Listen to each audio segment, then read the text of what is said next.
Vamos ver se tá valendo. Microphone aqui. Primeiro aqueles ajustes tradicionais que você já está acostumado. Senão a coisa não rola. Vamos ver.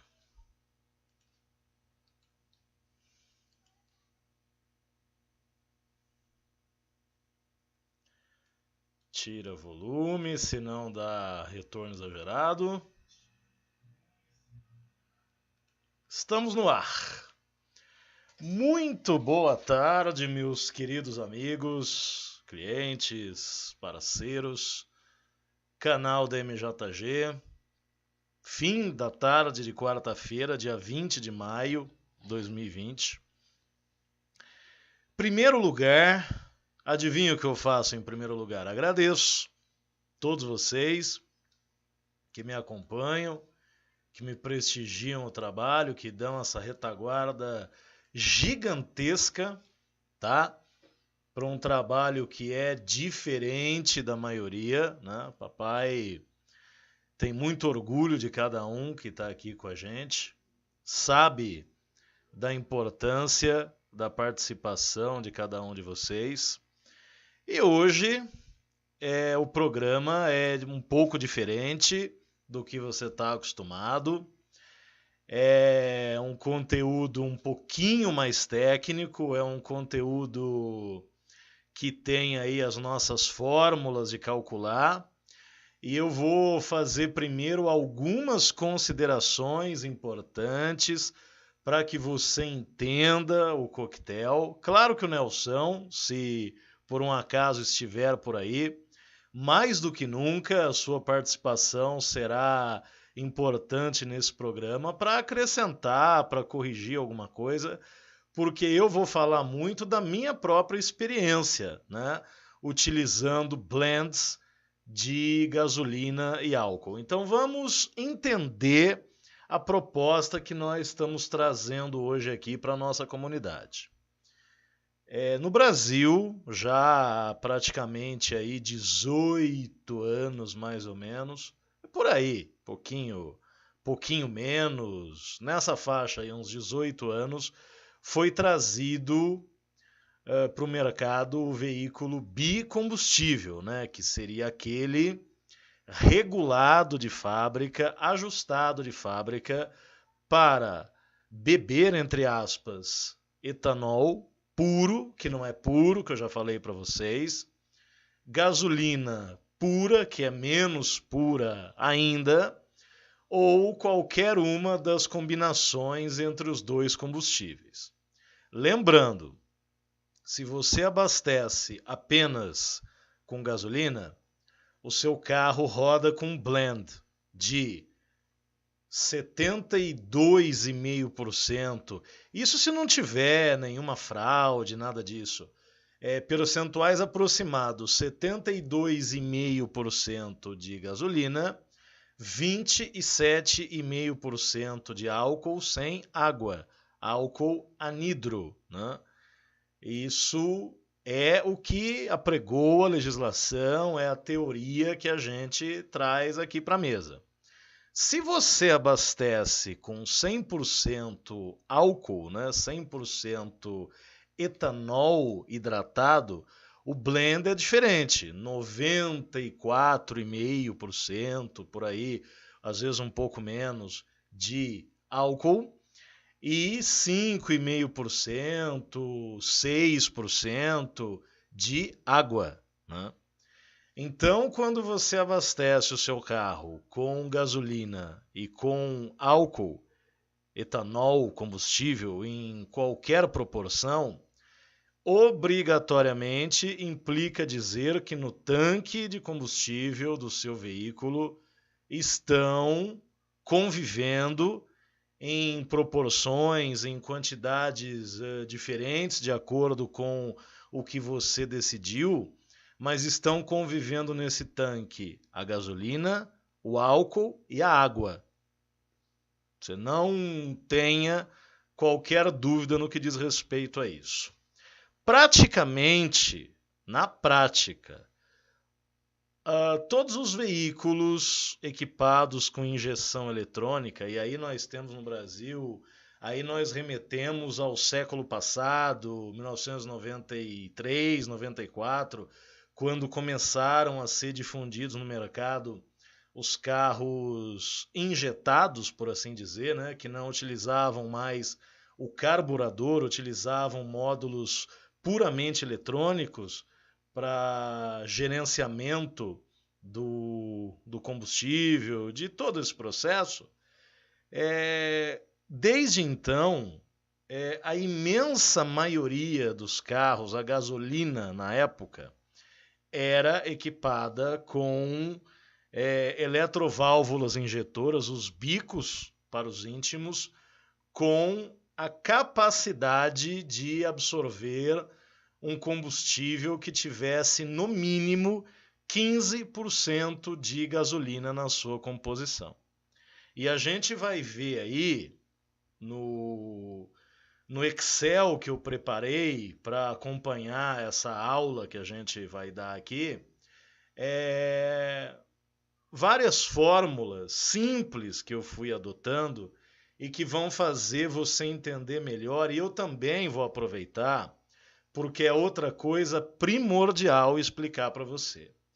Cada veículo tem um comportamento distinto quanto à abordagem que você faz proporcionalmente de álcool e de gasolina nesse blend que nós estamos abordando aqui. Então, o que eu vou fazer? Para facilitar para vocês, para deixar bem evidente algumas explicações e algumas teorias desse processo, eu vou exemplificar com carros que eu tive durante os últimos tempos, né?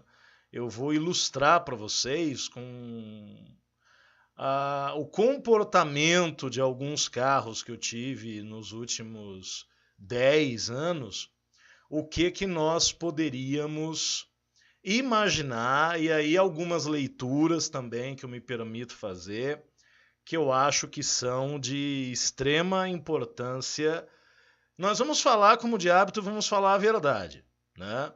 Não estamos aqui querendo dizer para ninguém que deve fazer uma mistura totalmente diferente do que a que o teu carro está condicionado a fazer, mas nós vamos lançar aqui alguns argumentos de composições seguras que nós, inclusive, utilizamos e que qualquer cidadão que fizesse esse tipo de análise teria uma tranquilidade muito grande. Aí o que você tem? Normalmente, hoje, uma grande parte, uma imensa parcela da frota circulante no Brasil é de veículos bicombustíveis, ou seja, eles estão melhor ou pior adequados para receber os diversos combustíveis, gasolina e etanol. Evidentemente, dentro desse balaio aí, você tem carro que ele tem uma taxa de compressão mais baixa, carro que tem uma compressão mais elevada, que tem mais ou menos dificuldade com batida de pino. É um processo bastante complexo isso daí. Carros, os mais modernos, já dispensaram a necessidade do uso do tanquinho de gasolina para dias frios. E a gente quer propor aqui também algumas combinações, algumas misturas que atendem.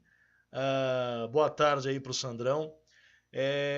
Mesmo carros que têm dificuldade, porque você pega os Ford, por exemplo, e falo por experiência, né, de um Focus sedã, especificamente um Focus sedã, e 2012, e um K Rocan da mesma época, acho que o K era 2013, que eles tinham, mesmo que abastecidos, os tanquinhos do sistema de partida a frio, com gasolina aditivada, melhor que fosse, eram carros que tinham dificuldade para funcionar de manhã, em manhãs frias, isso é, quando a temperatura estava de 16, 17 graus para baixo, esses carros apresentavam dificuldade de funcionamento na primeira partida no período da manhã. Então, para que o blend funcione para você, a primeira regra fundamental é conhecer o veículo que você tem. Porque se você não tem conhecimento de como que esse carro reage, ele se torna muito mais potente com o uso de etanol. Provavelmente, os carros que têm uma compressão mais elevada, eles vão apresentar um resultado muito mais satisfatório com o etanol puro, né? Que não é puro, mas você abastecendo com o E100, né? Esse combustível aí que custa R$ 1,99 o litro na bomba do posto de abastecimento, e outros carros que têm uma compressão mais baixa. Aí, geralmente, esses carros, quando abastecidos com gasolina, vão ter um funcionamento mais harmônico, e inclusive em termos de ruído. É tudo coisa que eu quero falar para vocês. Então é um negócio bem técnico mesmo, bem tranquilo, mas lembrando pela milionésima vez, né? É preciso que o cidadão, mesmo quem tem um dos carros dos modelos que eu tive e que pude fazer experiências práticas, é preciso que você conheça a unidade que está sob sua propriedade para que as coisas funcionem adequadamente. Eu detesto, eu abomino, eu rejeito veementemente as pessoas que vêm para a internet procurando receitas prontas, numa preguiça fodida de pensar, numa preguiça fodida de conhecer as coisas, querem vir aqui ter receitas prontas e ter respostas prontas para tudo. Não é essa a proposta que eu estou trazendo hoje aqui. Então vamos direto para a planilha. O que nós temos?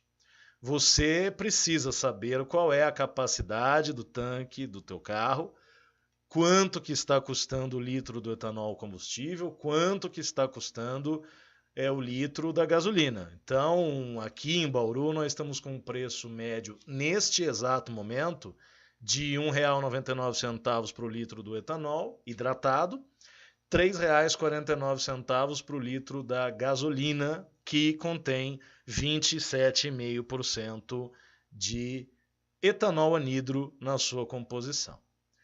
Então vamos aqui imaginar, para começo de partida, depois a gente vai fazer alguns ajustes, mas eu quero explicar alguns quês e alguns porquês daqui da nossa planilha, né? Então nós tomamos por base os 55 litros de capacidade do tanque do carro do Nelsito, né, que é um Citroën. Então nós partimos da premissa que ele próprio nos mandou recentemente. Então, se fosse feito um abastecimento completo, né, o carro chegasse na bomba ali no limite, tinha gotas de combustível no tanque. O sujeito que abastece com 55 litros de combustível, colocando, o Nelson ele propõe R$40 de gasolina nesse tanque. Então, para você colocar R$40 de gasolina nesse tanque, você vai colocar 11 litros e meio de gasolina, né? Você chega para o frentista e pede para ele colocar R$40 de gasolina, então vai dar 11 litros e um pouquinho, dos quais, não se esqueça que você tem 27,5% de álcool. Então, a gasolina real desses 55 litros são 8 litros, quase 8 litros e meio no seu tanque. O percentual da gasolina real, embora você tenha abastecido com 21% de gasolina, é de 15,23%. é importante ressaltar que para os veículos que são oficialmente monocombustível, a gasolina apenas, ser abastecidos com essa mistura, tendo aí no mínimo os 8 litros, entre aspas, tá? Os 8 litros e meio reais, mas o mais importante está aqui, que é o percentual. Qualquer que seja, seu carro tem 60 litros, então aí a conta muda em termos do... que a fórmula ela está totalmente funcional na minha conta aqui. Mas vamos voltar para o carro do Nelsito para a gente não se complicar no cálculo aqui.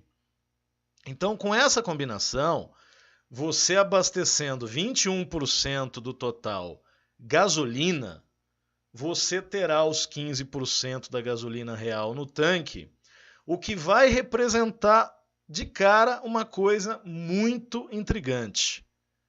É mesmo os carros injetados, que têm oficialmente a característica de rodarem apenas com gasolina, esse carro dificilmente vai ter qualquer problema para funcionar se a mistura, se o blend que estiver no tanque contiver no mínimo os 15% da gasolina real. Aí os outros 85% você vai dividir entre o etanol, que uma parte é anidro, uma parte é hidratado, e a água que veio no etanol hidratado E100, etanol sem a presença de gasolina.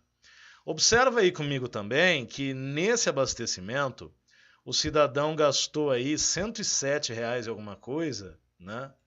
Que não, pelo formato que eu usei aqui, ele não vai aparecer, mas deu R$107 e... Aliás, 106, não chega a 107. 126, Marcelão tá ruim de conta, 126,78 centavos.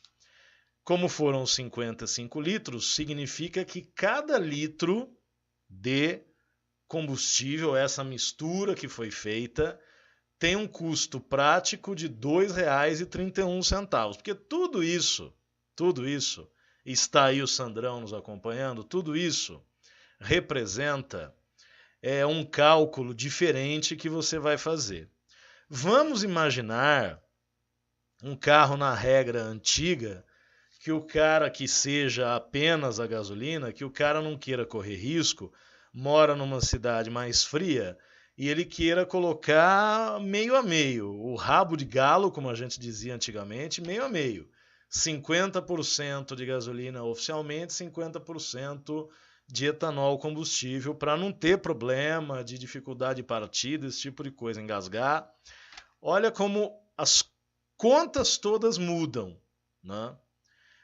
Esse abastecimento ele teria no mínimo 27,5 litros de gasolina, ou ao preço que está sendo cobrado aqui em Bauru, quase R$ 96 de gasolina, mais os 54,73 de etanol puro. Então, nesse tanque teria no mínimo 20 litros de gasolina, ou 36% de gasolina real. Aí, olha, sinceramente, não há veículo injetado que não consiga funcionar, mesmo que seja regulado para a gasolina, que não consiga funcionar com essa mistura aí. Só que na prática, o que acontece? O litro desse combustível, quanto maior a participação da gasolina, meio óbvio, né? Quanto maior a participação da gasolina, mais alto fica o preço do litro desse combustível, mas que também terá uma autonomia mais elevada. Então, são muitos fatores para você botar na ponta do lápis. Nesse exemplo aqui, você vê que com os 21%, que seria o mínimo dentro da proposta do Nelson, você economiza 34% em relação a um abastecimento apenas de álcool, né? Porque se o abastecimento for 0% de gasolina, o que vai acontecer? Você vai encher o tanque com R$ 109,45, R$ 1,99 o litro do etanol. Se o percentual... Etanol, nesse caso, 43%, custando 43% menos do que o litro da gasolina. Se você abastecer com 100% de gasolina, obviamente você não vai ter alívio nenhum do seu custo, mas você vai ter aí os 72,5% da gasolina, porque mesmo colocando 55 litros de gasolina, você na prática colocou algo próximo dos 40, tá? Então, tudo isso, boa noite também para o William chegando, tudo isso tem que ser colocado na ponta do lápis na hora de você calcular o que realmente você pretende fazer, como que você pretende abastecer o teu carro. Então, assim, o que eu recomendaria? Eu considero, em termos de combustível, e como nem todas as pessoas têm o interesse, e isso, boa noite também para o Valdomiro, acho extremamente válido que as pessoas tenham formas de pensar diferentes. Nós não chegamos aqui, a gente não vem aqui na MJG propor o pensamento único para ninguém. Porque se eu venho aqui e eu quero impor uma teoria minha como verdade absoluta em 100% dos casos, eu estou fazendo aquilo que eu chamo de mudar apenas a mão, o chicote é o mesmo. Não é isso que eu quero. Você pode abastecer com 100% gasolina e estar plenamente satisfeito com essa mistura no tanque do teu carro. É um direito que lhe assiste. Não cabe a mim aqui dizer... Eu considero que no Brasil um veículo bicombustível... Agora, a minha opinião, eu estou aqui para mostrar a minha opinião, né? Não estou aqui para impor essa opinião como verdade para todo mundo, mas eu estou aqui para mostrar qual ela é.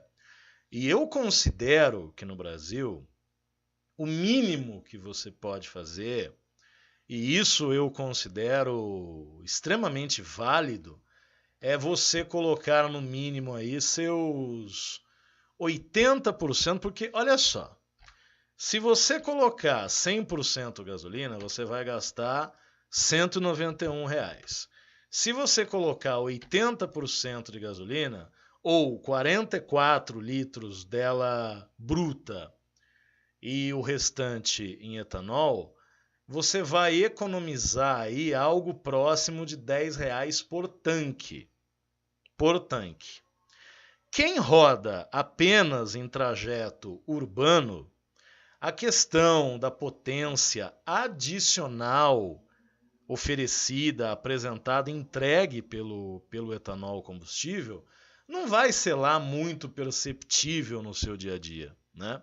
É preciso levar isso em consideração, porque os dois lados têm as suas justificativas e é válido dentro da ideia de cada um. Ah, mas se eu abasteço com gasolina, ok, o carro vai de repente perder 3 a 5% de potência em relação ao que é com etanol, dependendo do caso, os dados apresentados pelas montadoras, que quase sempre estão errados.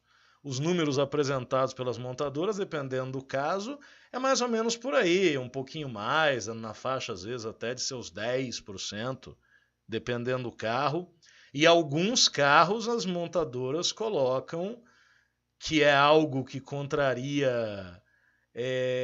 a ciência do negócio, porque um veículo ter a mesmíssima potência com etanol e com gasolina é algo que a ciência meio que contradiz. Mas não sou eu que estou aqui para fazer esse tipo de ponderação. Então, se o cara colocar 20% de álcool a mais, o que vai acontecer na prática? Porque a única coisa boa de verdade dos bicombustíveis, embora todo carro a gasolina é bicombustível, né? por natureza, e é isso que eu procuro deixar muito claro desde o começo da conversa, é que o etanol ele acaba eliminando alguns dos problemas da queima da gasolina pura, por assim dizer, né? Se torna um pouco menos, esse blend vai se tornar menos poluente um pouco, né? Então até quando havia aquelas picaretagens, porque o cidadão brasileiro ele é forçado a passar por situações ultrajantes, né? Então quando haviam aqueles processos lá de inspeção veicular, um carro a gasolina poluindo muito, com a adição de etanol na mistura, esse carro muito provavelmente conseguiria ser aprovado dentro dos parâmetros que lá estavam estabelecidos. Então, olha como são as coisas, né?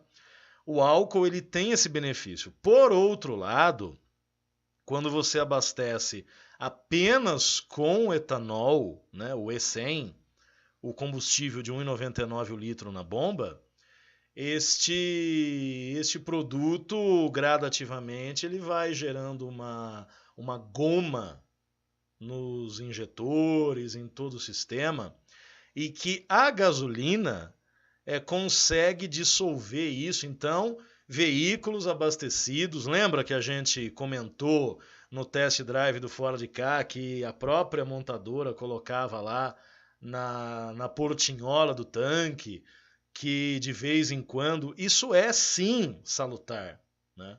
Porque um combustível ele acaba compensando as falhas, porque não existe, né, o combustível perfeito, mas um acaba meio que suprindo as falhas do outro. Então, se você fizer essa combinação, e se você fizer uma composição um pouco mais harmônica entre os dois, você provavelmente terá um veículo funcionando numa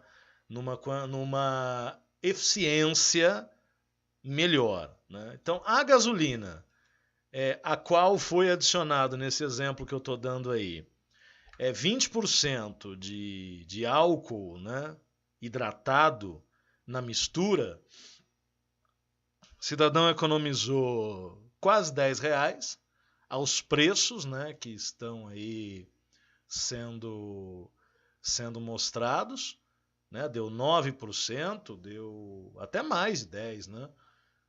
Até mais de 10, acho que deu quase 20, né? Volta aqui. Tá dando 175. Só a gasolina daria 191, quer dizer, tá economizando aí mais de R$ 15.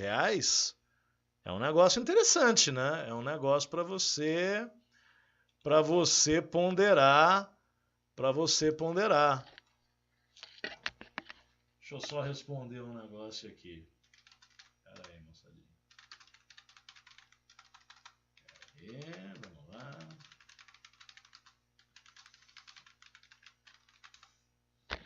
Muito bem. Então é isso que nós temos, né? Nós colocamos aí os prós e os contras. Se você inverter a coisa, você colocar 10% de gasolina, porque aí o Nelson disse que o Leandro faz essa mistura. É uma mistura mais agressiva, né? É uma mistura que, inclusive, eu digo para você que num carro que tem o problema dos Ford da primeira metade da década, que era uma dificuldade de funcionar em dias frios, abastecido puramente com álcool. Ô, louco! Ainda não terminou isso aí? Que loucura! Bom, então o que você vai ter aqui? Se você pega, por exemplo, o Focus que eu propus, que são carros que eu tive, né? Então, eu vou dar aqui alguns exemplos de unidades que a gente teve.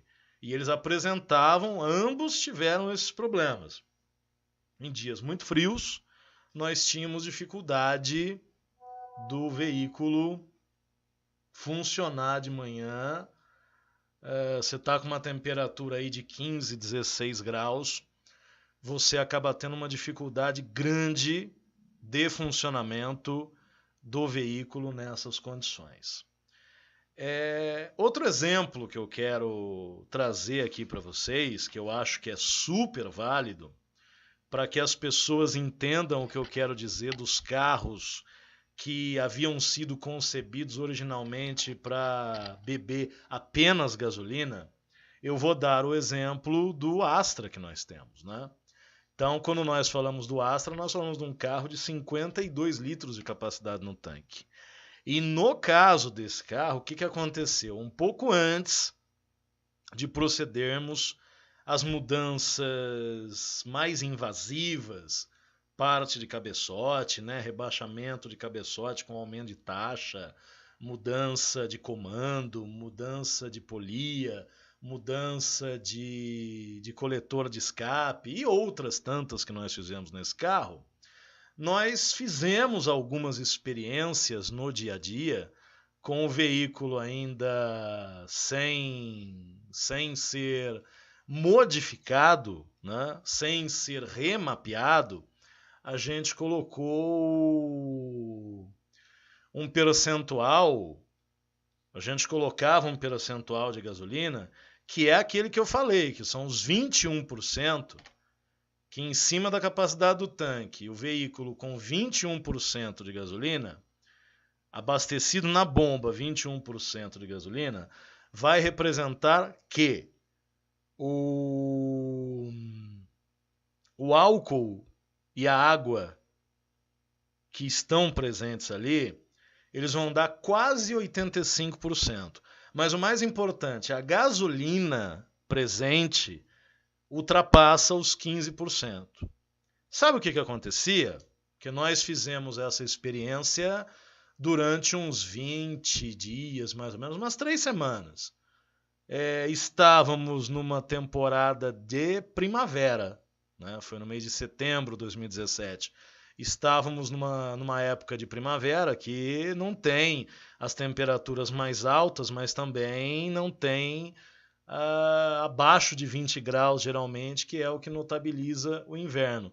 O que acontecia? O veículo funcionava sem problema nenhum. Havia um ganho, aí é que são elas, né? Pô, mas o Marcelo está prestando um desserviço, está sugerindo que as pessoas que têm o carro mais antigo, que é apenas a gasolina, coloque etanol para rodar e foda-se. Não é exatamente isso. Você, é aquilo que eu falo, você tem que saber o que você tem na mão. E em alguns momentos, você tem que se propor a correr algum tipo de risco, né? Então, numa situação de um carro desse tipo, aí 75% de gasolina no tanque, o que vai acontecer? O sujeito vai economizar, aí o custo dele reduz 11% em relação ao que seria com a gasolina total, ele diminui bastante isso daí, e ele tem mais da metade do combustível que está ali naquele coquetel sendo gasolina. Meu amigo, se não funcionar, é porque o carro realmente... Então, Sandrão, acontecia o seguinte, eu tô vendo aí, agora que eu tô vendo o comentário seu, é assim, eu costumava abastecer tanto Focus quanto K com etanol, quase sempre 100%. E aí o que acontecia? Sistematicamente, se a temperatura estivesse, vamos imaginar, 8 horas da manhã, um pouquinho antes, um pouquinho depois, a temperatura ambiente, 18 graus, 18 graus. Tinha dificuldade para dar partida, ele parado na garagem, tinha dificuldade para dar partida. Teve uma vez, um dia que devia estar uma temperatura na faixa de 15 graus. E aí que eu quero que vocês entendam. Nessa ocasião, nesse dia que eu estou me referindo aqui, o carro estava abastecido com etanol puro no tanque, mais aquele meio litro tradicional do tanquinho do sistema de partida frio estava abastecido até o limite, porque eu sempre controlava isso daí, com gasolina boa. Mesmo assim, o carro não funcionava. E assim, é uma coisa que em algumas vezes eu tive a curiosidade. Grande Nelson! Aí o coquetel Aisum sendo esmiuçado aqui pela gente. Eu percebi o seguinte: no caso do Astra, quando nós fizemos o primeiro estágio do sistema de partida frio, ele era, até certo ponto, ele poderia ser considerado aí rudimentar, vamos colocar dessa maneira. A gente inventou, né? Eu e o meu amigo Hernani, né, que é o cara da eletrônica dos nossos projetos, faz tempo que eu não vejo, meu amigo, ele bolou um sistema que era o seguinte: você tinha o tanque, um tanquezinho de 300 mililitros de gasolina para municiar essa partida frio. Aí nós criamos, né, havia não lembro se naquele vídeo que eu gravei para vocês, eu não me recordo se naquele vídeo aparece isso, depois eu tenho até que olhar. Nós criamos uma bomba elétrica simples que tinha um botão de acionamento que eu controlava dentro do carro. Então, quando eu apertava esse botão, o que acontecia? Essa bomba, tudo com relé, tudo certo. Essa bomba, ela acionava porque havia possibilidade, quando você compra, como diria Sandrão, quando você compra nos mascates virtuais, acho que tivemos um BOzinho aqui. Creio que tivemos um pequeno problema aqui na nossa transmissão.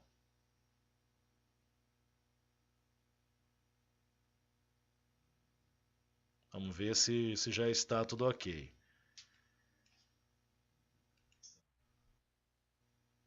Parece que voltou.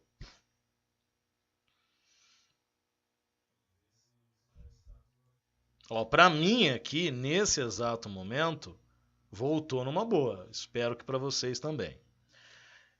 Quando você adquire, como diz o Sandro aí, dos mascates virtuais, quando você adquire um sistema, valeu, Nelsito, quando você adquire do pessoal da internet aí esses esses kits de partida frio, eles têm uma válvula que ela detecta a temperatura ambiente e quando essa válvula entende que a temperatura do ar está abaixo dos 20 graus, ela automaticamente faz a injeção de combustível, que no nosso caso era feita na borboleta de admissão. Mas em alguns casos, inclusive o modelo usado pela montadora injeta diretamente no coletor de admissão. Eu não gosto muito desse formato. Então, o que a gente fez era diferente. Esse tubo que levava a gasolina, ele ia até a borboleta de admissão. Então, quando a gente sabia que a temperatura estava baixa, e mesmo inclusive em certas situações, às vezes o carro já em funcionamento, a gente conseguia pelo botão acionar e ele injetava uma quantidade, evidente que você tinha que ser preciso nesse processo, porque se você adicionar uma quantidade elevada de gasolina, não vai funcionar também. Então era todo um controle. Então assim, a maioria das pessoas é melhor que deixa automático mesmo. Mas como a gente já tinha aprendido um pouco melhor, nós mesmos fazíamos essa adição da gasolina, um borrifado rápido ali para a coisa funcionar. Então esse carro, e repetindo, eu sei o carro que eu tinha na época para eu poder fazer as diversas experiências, né? Então, eu fazia com segurança, nós já havíamos trocado bomba, trocado injetores, colocado, além de tudo isso que eu falei, eu esqueci de comentar, as velas desse carro são mais frias, evidentemente, são até mais frias do que o próprio padrão do Astra Flex.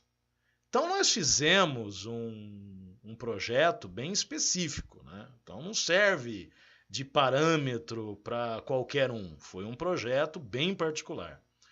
Mas de qualquer maneira, nas 2-3 semanas que nós utilizamos o carro, sem remapeamento, sem a instalação das velas diferentes, dos injetores diferentes, do rebaixamento do cabeçote que aperfeiçoou esse funcionamento do álcool nesse carro, nós rodávamos com uma mistura. Eu falo que isso aqui era o parâmetro, 21%. Botava 11 litros de gasolina, o carro não dava problema nenhum, até porque nós não estávamos numa época fria, nós estávamos numa época quase chegando no verão, numa cidade que habitualmente é quente e quase chegando no verão. Evidentemente, você pega um cara que mora em Campos do Jordão, não dá para ele fazer esse tipo de coisa. Ele mora na Serra Gaúcha, não dá para ele fazer esse tipo de coisa. Então, veja que há uma complexidade envolvida aí. Mas a mistura em si, então, por exemplo, no caso dos Ford, que eu comentei com vocês, a gente precisava ter uma composição de gasolina razoavelmente interessante. Então, se eu tivesse o Focus ou o K abastecido lá com 100% de álcool e a gasolina apenas no tanquinho de partida frio, era necessário colocar aí o que? No mínimo uns 10%. Então, nesse dia que eu estou contando para vocês aí, foi uma situação lapidar nesse sentido. Foi preciso colocar 5 litros de gasolina nesse tanque para que um carro flex, com o tanquinho de partida frio abastecido 100%. Evidentemente que depois desse dia eu entendi que naquele carro era inútil esse processo, porque ele estava abastecido com uma gasolina muito boa e mesmo assim não serviu para nada, né?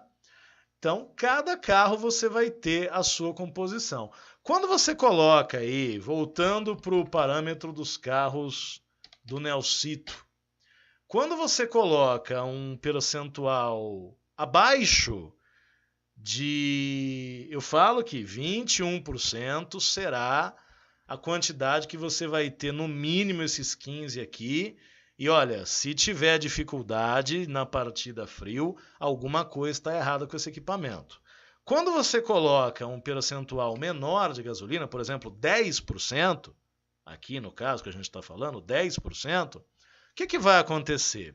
O carro vai ter uma performance superior, mas se tiver o problema do frio excessivo, no caso do Nissan que eu tive, o March tinha uma particularidade muito exótica, para vocês terem uma ideia, né?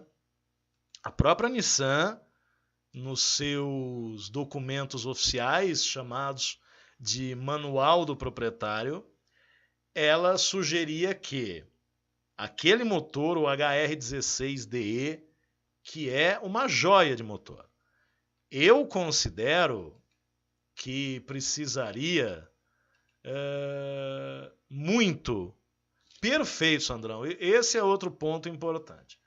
É muito peso que o Kicks carrega com o HR16DE, mas esse motor num carro leve, como era o March, olha, você que tá aí, sinceramente, a gente, depois que tudo isso passar, que a vida tiver uma nova normalidade, a normalidade vai ser diferente. Beleza, dentro dessa normalidade, dentro daquilo que for possível, a gente quer poder fazer algumas coisas.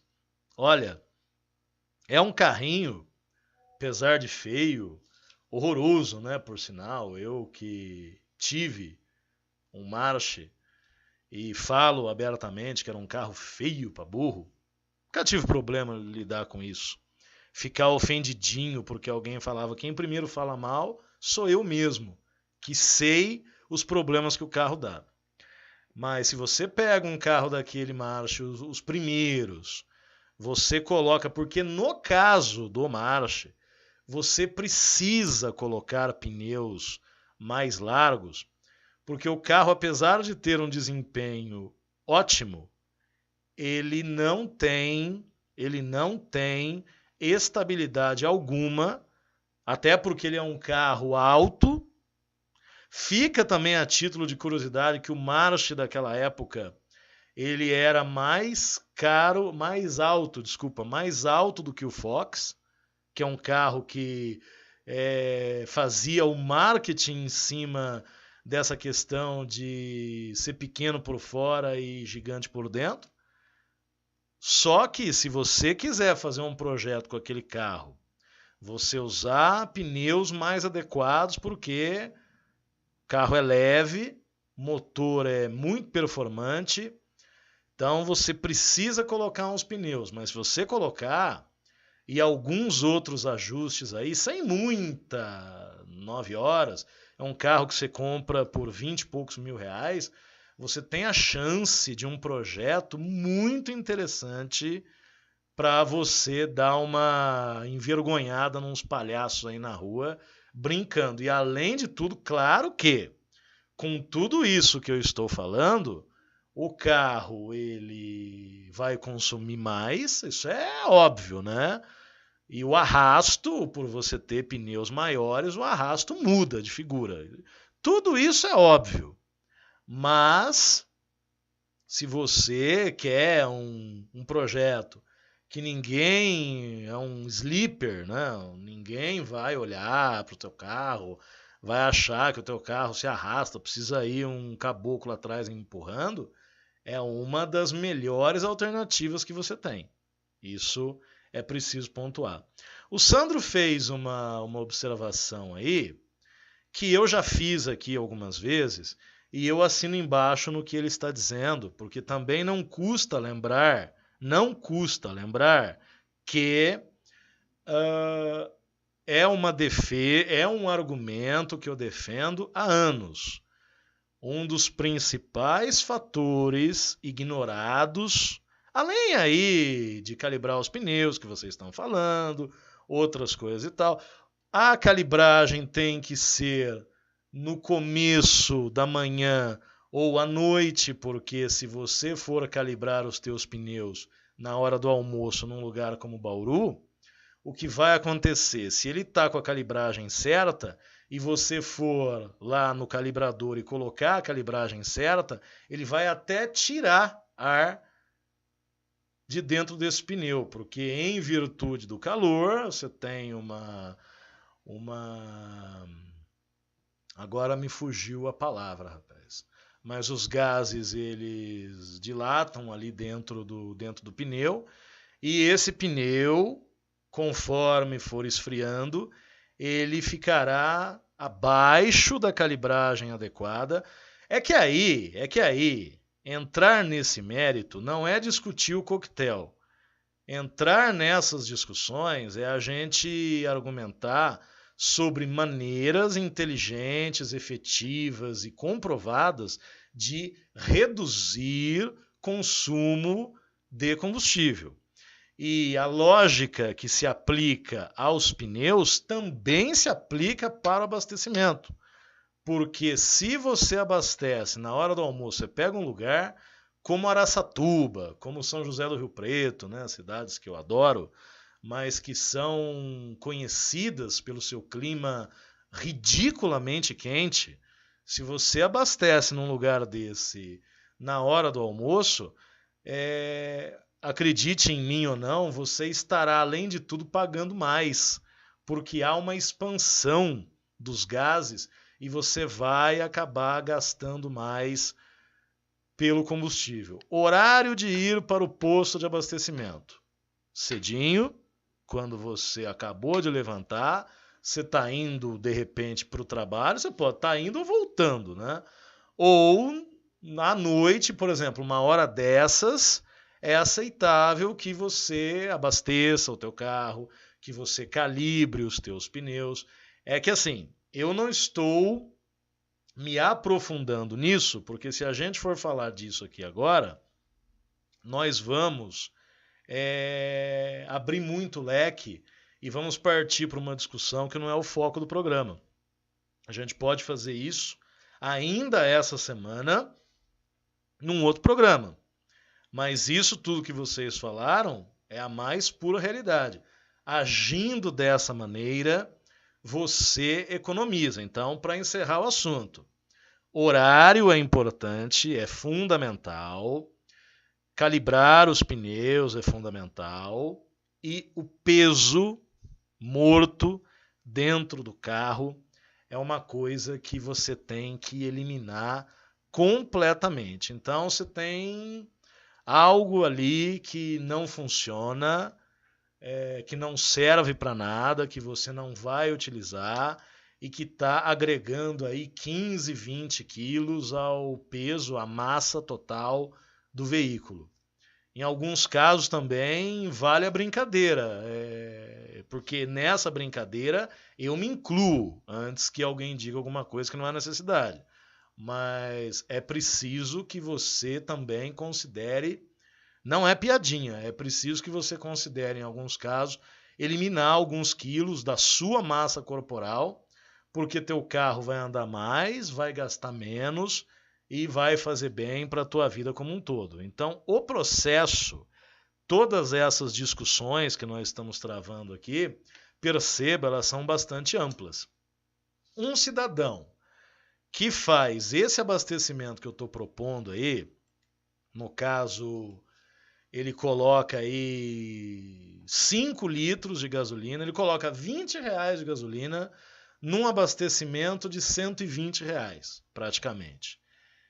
O que essa pessoa está procurando, por exemplo? Que esta gasolina, que são apenas 4 litros dela real, ela exerça o poder dispersante da goma que é gerada pelo uso excessivo, exclusivo de etanol nos abastecimentos, né? E só voltando no outro assunto que foi proposto aí pelo Sandro, mais uma vez você pode estar ciente de duas coisas também. Eu falei que não ia falar, mas eu sou incorrigível. Duas coisas que você pode ter certeza.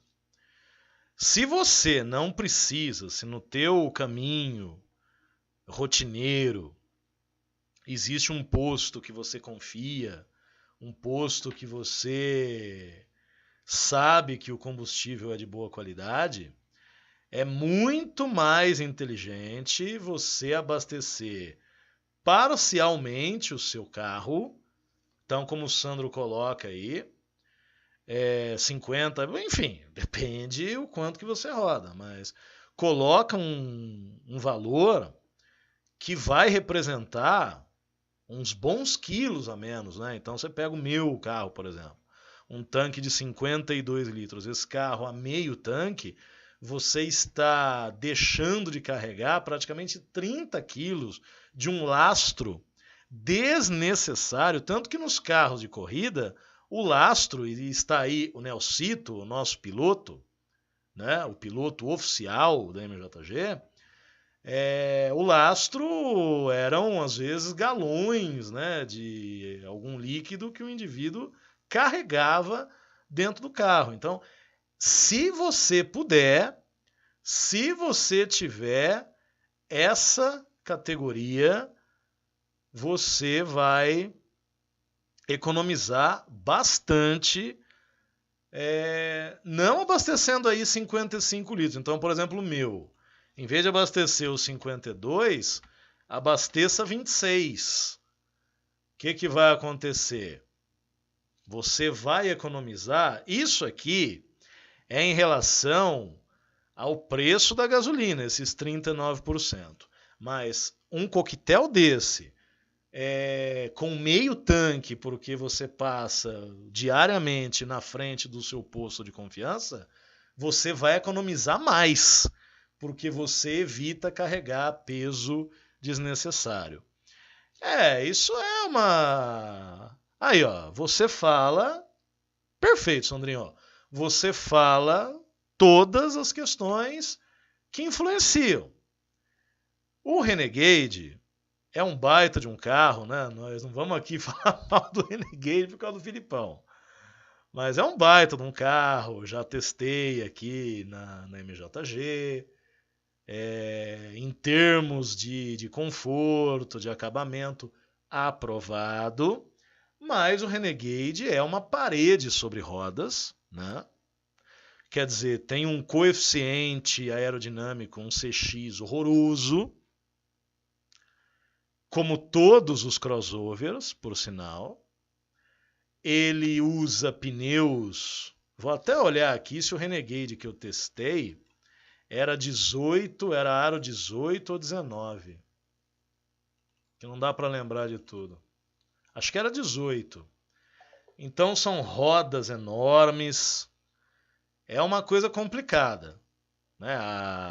O peso inercial é uma coisa terrível. Pneus aro 18, 225, 55, aro 18. Então isso é tenebroso, né? Você pega aquela galera da vila, bota aqueles pneuzão gigante, fora de tala, fora de tudo. Isso aí em carros que não tem performance para isso. Porque se o carro tem performance, beleza, é válido que você coloque. Agora, o cara pega um Corsa 1.0, velho, né? Igual aquele que eu tive, meu primeiro carro. Você pega um Corsa 1.0 e você coloca... É isso aí, William. Você coloca rodas 15, 16, você bota filtro esportivo, beleza. Você acha que você está ganhando? Você pode, esteticamente, para o teu gosto e para as pessoas que você quer impressionar, pode ser que o teu carro esteja melhor do que o original. Mas para você que usa um Corsa, a não ser que seja GSI, né? Não aquele GSI falsificado que o William mostrou outro dia, mas se o teu carro for um GSI adequado, beleza. Acho que é maravilhoso, é um motor bacana, um motor muito delicado, mas é um baita de um motor. E você, ok, você vai conseguir melhorar.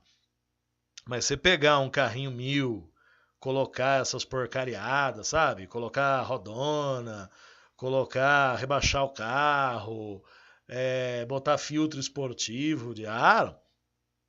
E eu falo isso sim, à vontade. Não, aquilo é sacanagem, porque aquilo é um Indy que recebeu um transplante de peças de GSI de desmanche. É grave o negócio. Mas se você... A gente tem vários modelos já com modelo de filtro esportivo, né? O filtro esportivo que a MJG vai vender no MJG Shop, mas assim, é preciso entender as coisas. Você não vai colocar um filtro esportivo com uma concepção diferente, um filtro que inclusive tem uma durabilidade muito maior do que o filtro de papel original, e você vai achar que você vai pegar um Indyzinho de 60 cavalos igual que eu tinha e você vai dar pau nos outros aí na rua. Não é isso que nós queremos. Nós pensamos em situações, e é por isso às vezes que você tem que entender, às vezes tem até que concordar, quando a montadora usa aquela expressão mau uso, né? Porque não é concebível, né? O cara pegar, já pensou? O cara pegar um Fiat Mobi. Às vezes você tá na rua, os carros que eu tenho, às vezes você tá na rua, você observa esse tipo de figura. Teve uns tempos atrás um cara com um POB do meu lado, no semáforo, e você via que ele estava muito ansioso para que o semáforo abrisse, para que ele acelerasse. Quando é esse tipo de pessoa, eu deixo ele ir embora, porque se eu me dignar ao ridículo de participar, de comprar a proposta dele, o retardado sou eu, né? Então, assim, é preciso que as pessoas entendam o que elas têm na mão. É fundamental que as pessoas entendam isso. Alguns carros, por exemplo, quando você faz a substituição do filtro convencional pelo filtro esportivo, que é menos restritivo, você altera a relação ar-combustível e, dependendo da central, isso vai acarretar problemas, né? Então, esse tipo de carro, a gente tem procurado pensar, o que nós vamos fazer? Vamos, nesses casos, oferecer um filtro? Pois é, umas coisas ridículas. Você acreditar que... Entendeu? Então a gente precisa entender as especificidades de cada modelo. Tem carro que você coloque o que colocar, você fizer a loucura que fizer, ele aceita. Outros já têm um comportamento muito mais sofisticado, né? Aí o nosso mentor coloca de 13 a 15 litros de gasolina e completa com álcool. Com isso ele não perde os 3 cavalos a mais e pega de manhã numa boa. Tá. Então nesse caso aí, a conta que ele quer fazer é um pouco diferente. Então vamos voltar aqui. 55, 25 dá 13, 26... 27, 28. 28% de gasolina total. Nesse exemplo, você economiza o litro do combustível imaginário que você criou, que nós podemos dar qualquer nome aqui, que ele tem álcool, água e gasolina juntos. Ele tem um custo de R$ 2,41 por litro. Ele é 31% mais barato do que se você abastecesse com 55 litros de gasolina. Então é uma composição aí um pouco diferente. Com relação aos cavalos, isso aí eu já havia dito para o Nelson, eu vou repetir, pela responsabilidade que a gente tem de tornar público isso daqui, né? Que eu não quero que ninguém compreenda as coisas de maneira equivocada. A diferença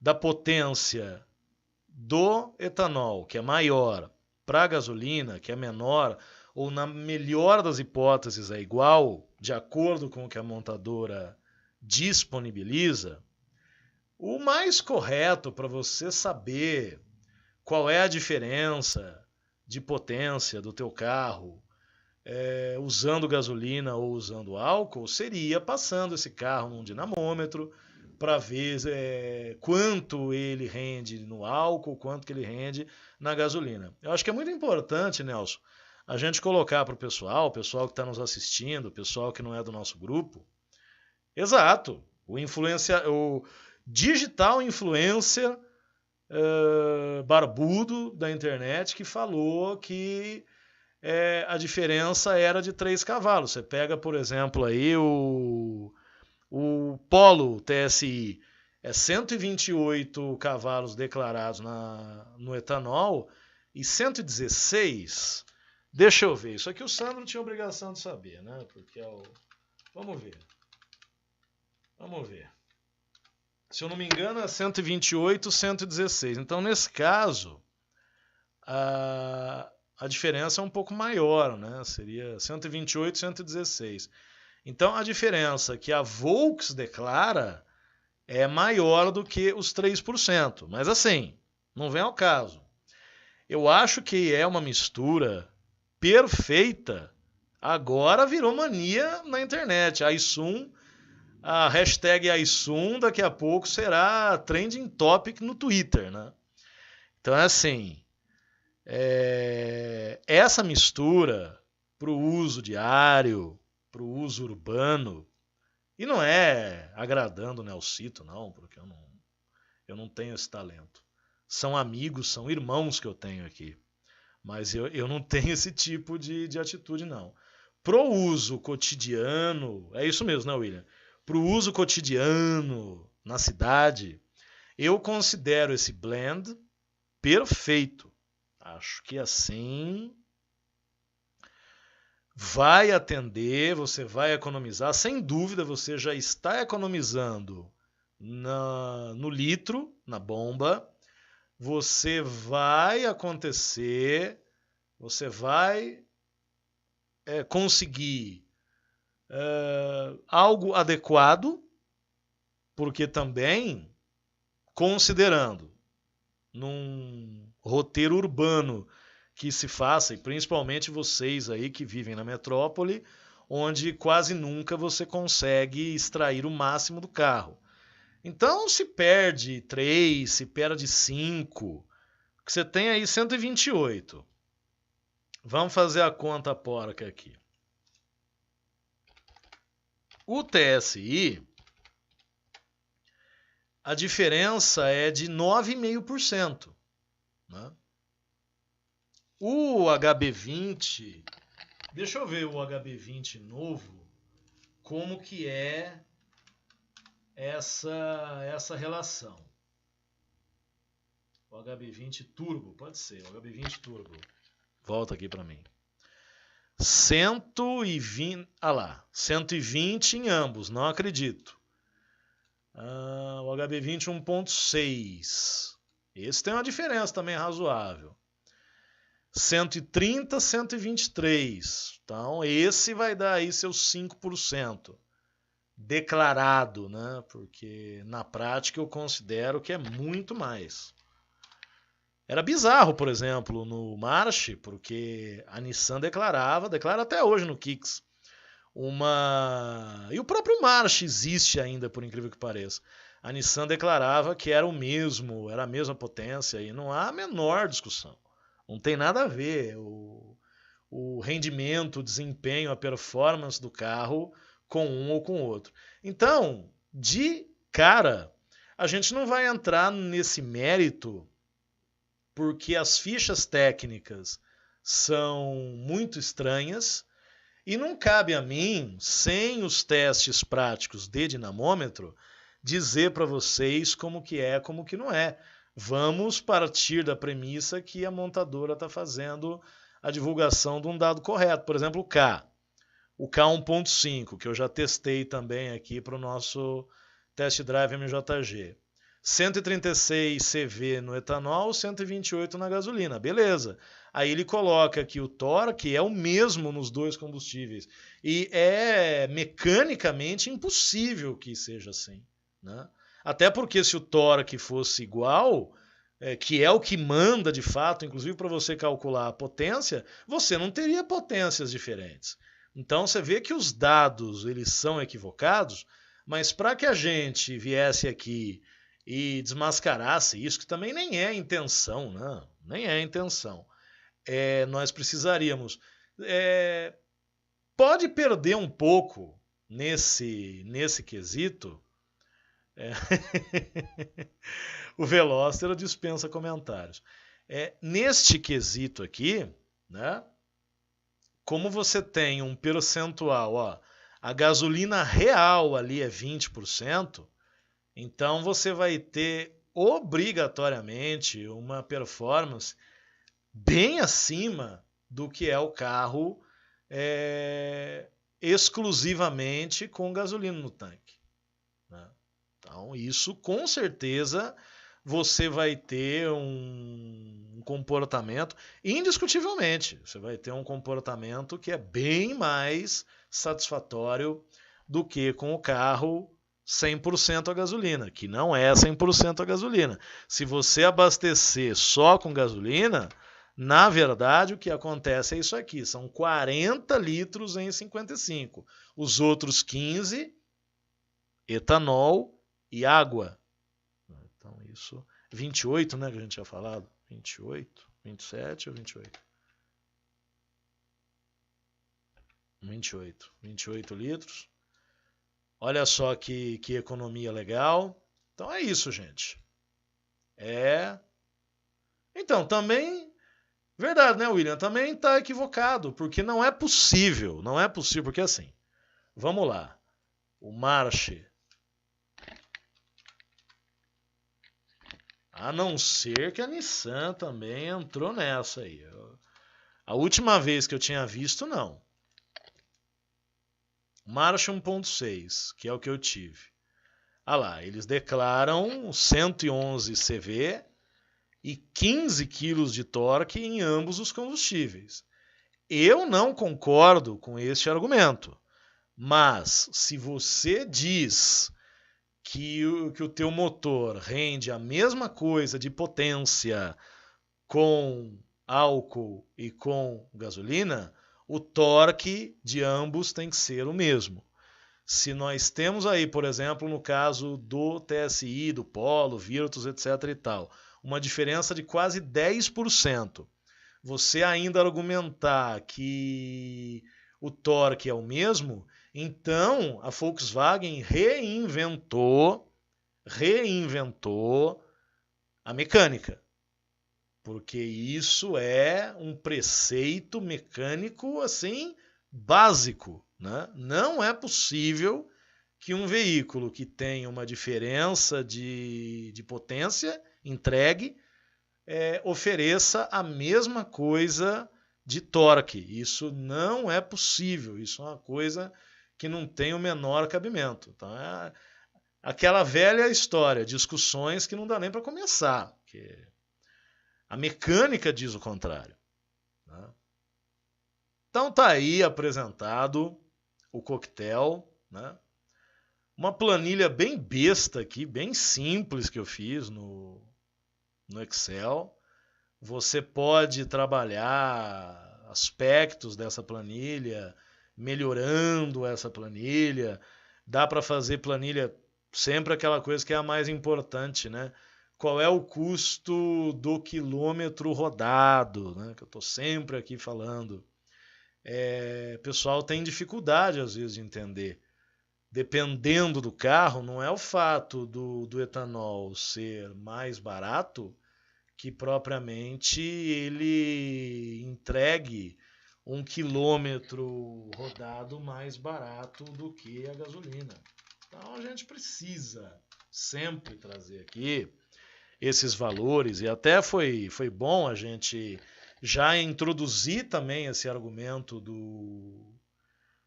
da economia de combustível e vários testes que dá para fazer, por exemplo, o modo carga, né, que consiste em você trabalhar sempre com giro baixo. Ele traz mais economia. São ensinamentos que é bom sempre a gente compartilhar com a rapaziada. Então, quero mais uma vez. É verdade, né?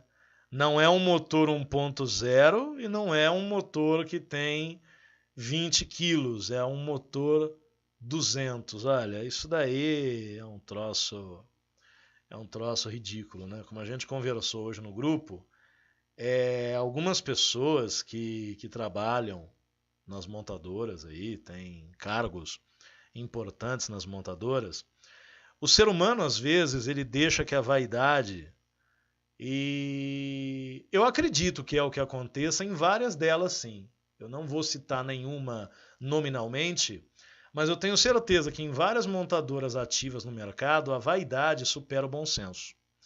Então, quando esses caras colocam aí, como eu falo sempre, e a gente já argumentou milhões de vezes nesse canal, e aí hoje eu encontrei aquele meme do Don Draper, onde ele fala, né, que quando você oferece duas opções para o cliente, ele volta com a terceira opção.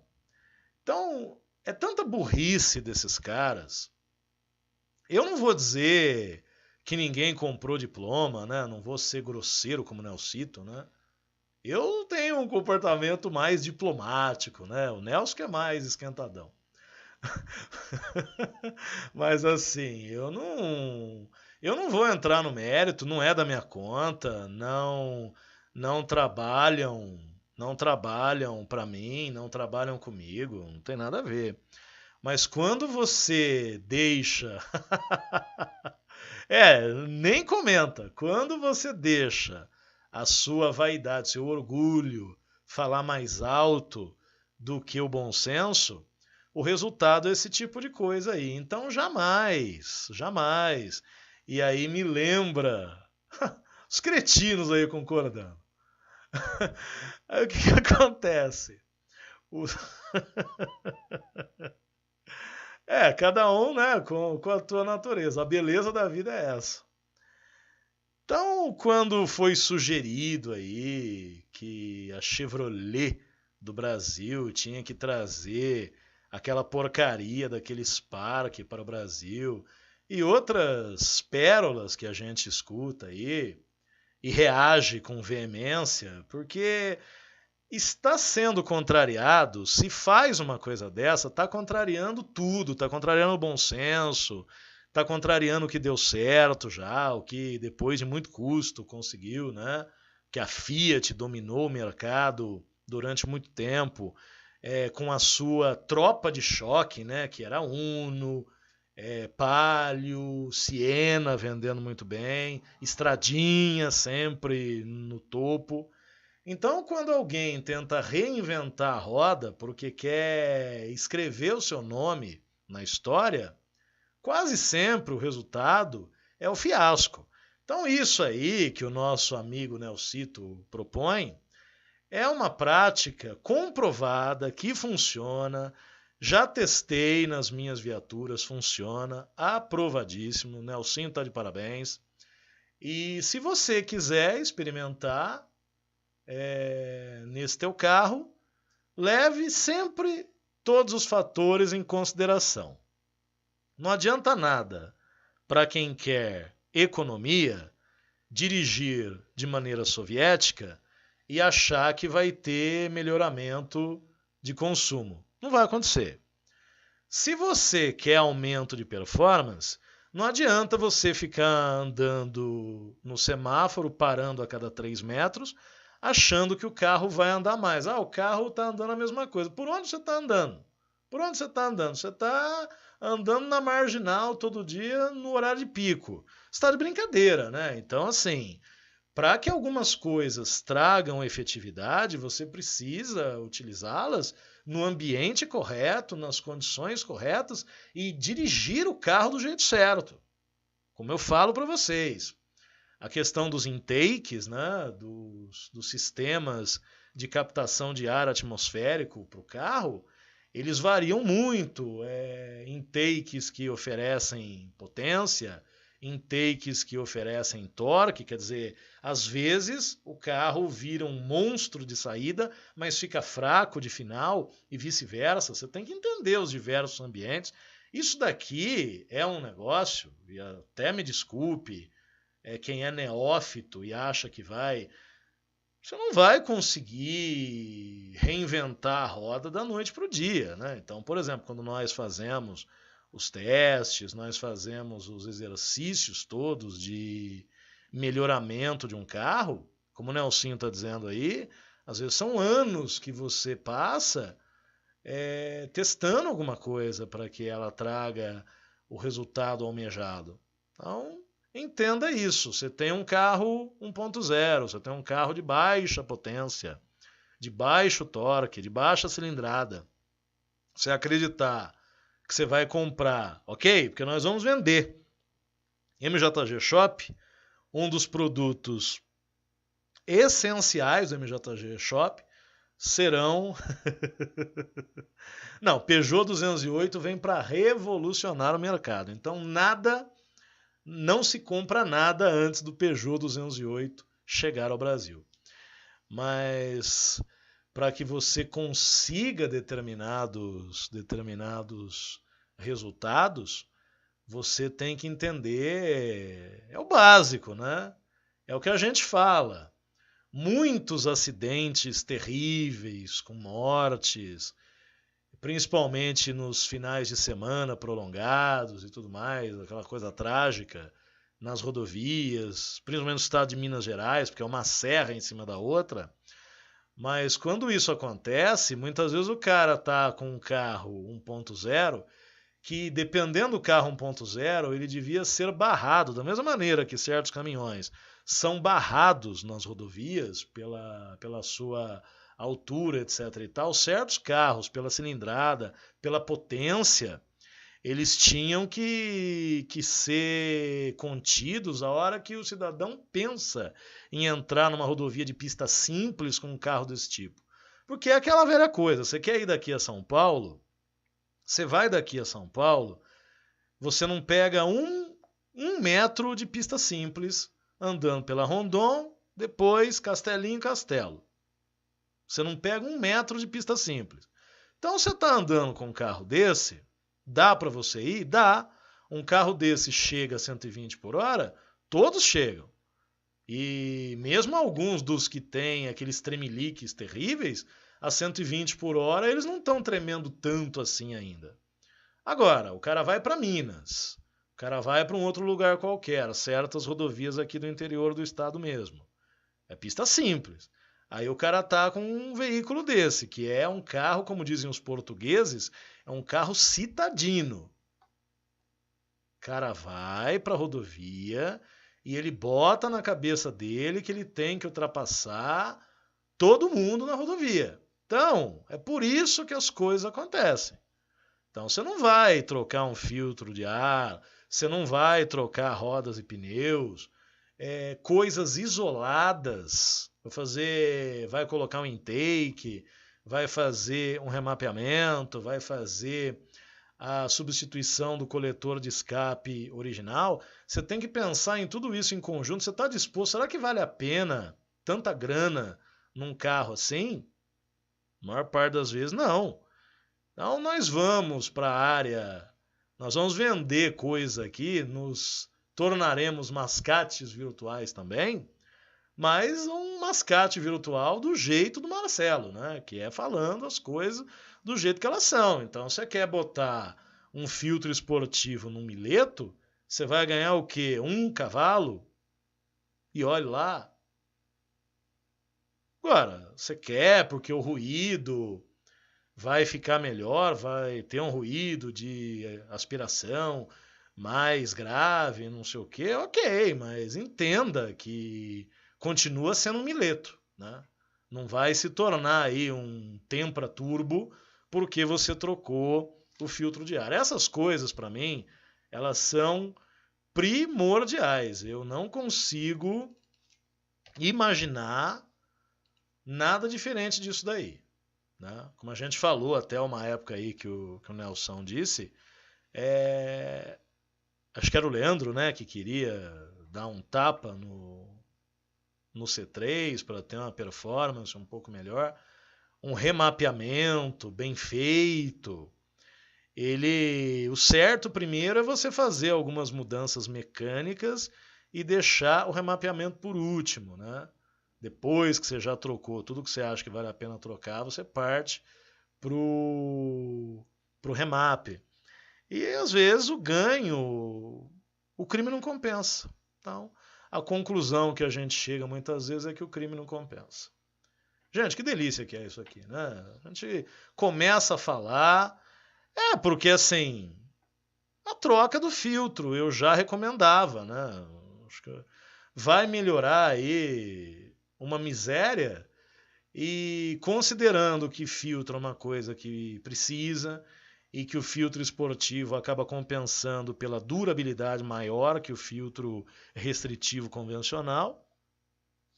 Mas assim, troca sem qualquer expectativa de que, nossa, o carro é outro carro. Não vai ser outro carro, mas de repente melhora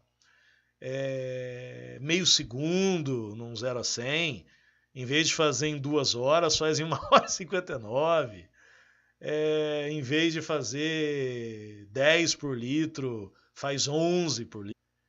Eita, agora travou com gosto a bagaça, hein? Agora resolveu que não quer voltar e bicho feio, né? Parece que nessa outra tela aqui eu consegui voltar. Então, William, assim, esse equipamento, ele traz uma certa, digamos assim, como é que eu posso explicar rápido para a gente não alongar muito aqui?